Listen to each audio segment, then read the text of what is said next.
Assalamualaikum warahmatullahi wabarakatuh.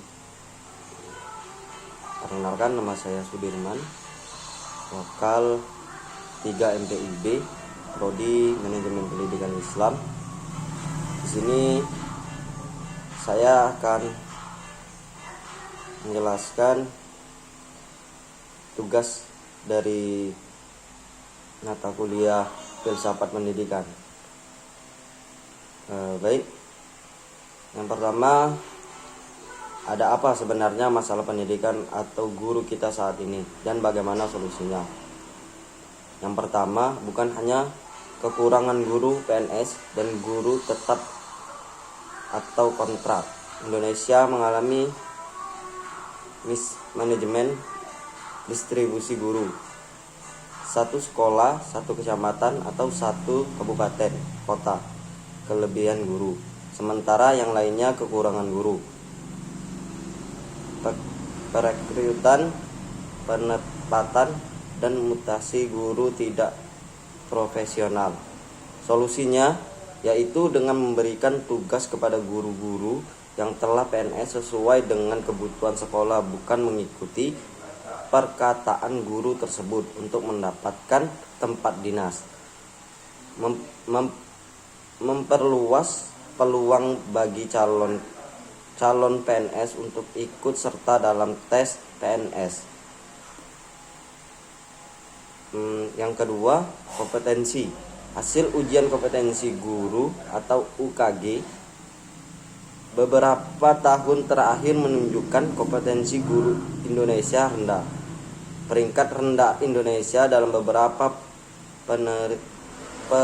pemeringkatan dunia tentang kemampuan siswa dalam bidang membaca, matematika, dan sains juga secara tidak langsung menunjukkan kelemahan kompetensi guru. Solusinya ialah dengan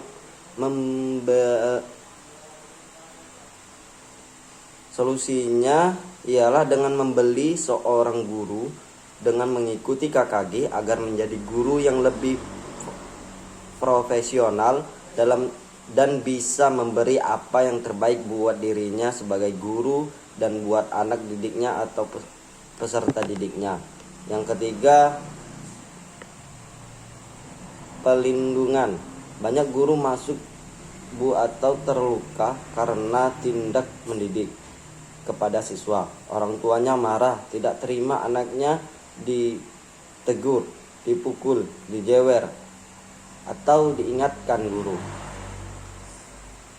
Solusinya mengajak orang tua murid berbicara dengan baik dan menanyakan kepada anak didiknya apa yang terjadi dalam menjelaskan mengapa itu bisa terjadi. Yang keempat, kesejahteraan. Ketidakadilan dirasakan guru honor dan guru swasta yang mendapatkan gaji tidak layak di bawah upah minimum regional atau UMR. Gaji guru Indonesia sangat beragam, tergantung status dan kualitas sekolahnya. Guru PNS dan guru di sekolah kelas menengah cukup sejahtera, sedang guru honor dan yang belum sertifikasi sangat tidak setara. Solusinya dengan mengikuti tes PNS. B. Ada apa sebenarnya dengan peserta didik kita saat ini dan bagaimana solusinya? Yang pertama, masalah yang sering dihadapi para siswa dalam pelajaran yaitu kurangnya fokus pada saat berlangsungnya proses pembelajaran di kelas. Solusinya dengan cara memberitahu kepada orang tua peserta didik agar memberikan atau meningkatkan untuk tidak tidur larut malam agar saat belajar bisa tepat fokus dan mengurangi aktivitas yang tidak penting. Yang kedua, masalah yang kerap dialami siswa yaitu mental, yang artinya kesehatan mental. Sehat mental adalah kondisi di mana siswa menyadari potensi diri, menghadapi stres sehari-hari, belajar secara produktif, dan menghasilkan kontribusi yang baik. Solusinya dengan cara seorang guru profesional harus bisa membawa peserta didiknya belajar dengan nyaman dan memberikan cara belajar dengan asik. C. Ada apa sebenarnya dengan sarana dan prasarana pendidikan kita saat ini, dan bagaimana pula solusinya? Banyaknya sekolah dengan sarana dan prasarana yang kurang memadai, dan masih banyak kekhawatiran terutama di sekolah-sekolah terpencil. Fasilitas yang tidak memadai atau tidak memadai seperti kelas bocor, bangku, meja rusak, dan sebagainya macamnya. Demikian pula sarana dan prasarana yang kurang memadai. Kurangnya tenaga kependidikan yang profesional dapat menimbulkan permasalahan kurangnya pendidikan karena kurangnya fasilitas sekolah dan kurangnya pembelajaran pada saat itu. Solusinya dengan melengkapi sarana dan prasarana apa saja yang kurang di sekolah, disebutkan seperti sekolah di pelosok dan terpencil, dengan cara pemerintah turun langsung untuk melihat apa saja yang kurang dari sarana dan prasarana sekolah tersebut. D. Ada apa sebenarnya dengan kurikulum pendidikan kita? Mengapa selalu berubah? Kurikulum harus selalu berubah agar sesuai dengan perkembangan zaman. Apalagi masa sekarang ini, ilmu pengetahuan dan teknologi informasi telah berkembang semakin pasif dan tak terkendali.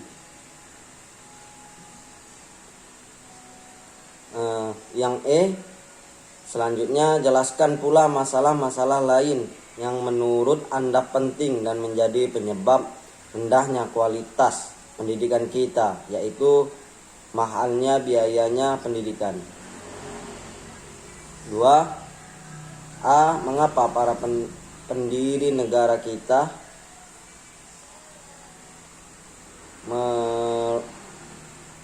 merumuskan dan memilih Pancasila sebagai filsafat negara kita? Salah satu alasan Pancasila dipilih menjadi dasar negara Indonesia karena berasal dari nilai-nilai luhur budaya bangsa dan sesuai dengan jiwa bangsa Indonesia. Pancasila sebagai dasar negara bukan hanya registrasi kepribadian sendiri, tetapi juga memberi arah bagi masa depan bangsa. B. Anda jelaskan nilai-nilai luhur apa yang terkandung dalam Pancasila dan korelasinya dengan pendidikan nasional Indonesia. Nilai-nilai luhur yang terkandung dalam pandangan hidup bangsa Indonesia adalah nilai ketuhanan, kemanusiaan, persatuan, kerakyatan, dan keadilan. Nilai-nilai yang terkandung dalam sila-sila Pancasila tersebut berasal dari budaya masyarakat bangsa Indonesia sendiri. C. Anda jelaskan bagaimana cara mengimplementasikan nilai-nilai Pancasila dalam dunia pendidikan Indonesia. Dalam implementasi nilai-nilai Pancasila melalui pendidikan kewarganegaraan di sekolah bisa dilakukan melalui metode pembelajaran yang mengenakan dan lebih menarik agar peserta didik bersemangat dan senang ketika menyimak pembelajarannya. D. Anda jelaskan pula apa dampak negatif yang akan ditimbulkan jika pendidikan kita tidak diwarnai atau tidak dipengaruhi oleh Pancasila. Dampak jika pendidikan Pancasila tidak diterapkan dalam pengurangan tinggi adalah bangsa kita berpotensi kehilangan generasi mudanya yang telah dipersiapkan begitu lama untuk mendukung kehidupan bangsa dan negara, dan tersesat ke ideologi lain yang justru dapat merusak kehidupan berbangsa dan bernegara. Yang ketiga, jelaskan bagaimana sebenarnya konsep logistik itu. Hagerstrip secara praktek sudah dilakukan oleh masyarakat Indonesia, meski belum secara maksimal, namun secara konsep masih meraba-raba. Artinya bila telah mulai diperkenalkan dan disosialisasikan, maka untuk Hagerstrip belum ditemukan konsep yang matang dan fit, hingga istilah Hagerstrip belum populer didengarkan apalagi di masyarakat. B. Mengapa semua masyarakat harus selalu belajar? Karena dengan belajar masyarakat bisa mendapatkan pengetahuan. Dengan pengetahuan masyarakat bisa meningkatkan kualitas kehidupan menjadi lebih baik. Yang C. Bagaimana strategi untuk mempertekkan dan membudayakan Hagerstrip di lingkungan tempat tinggal Anda masing-masing, dan apa yang sudah Anda lakukan?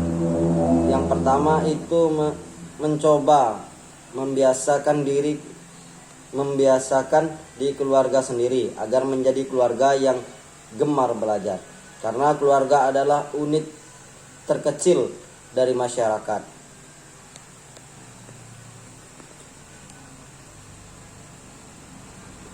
Mungkin hanya itu yang dapat saya sampaikan. Saya akhiri. Assalamualaikum warahmatullahi wabarakatuh.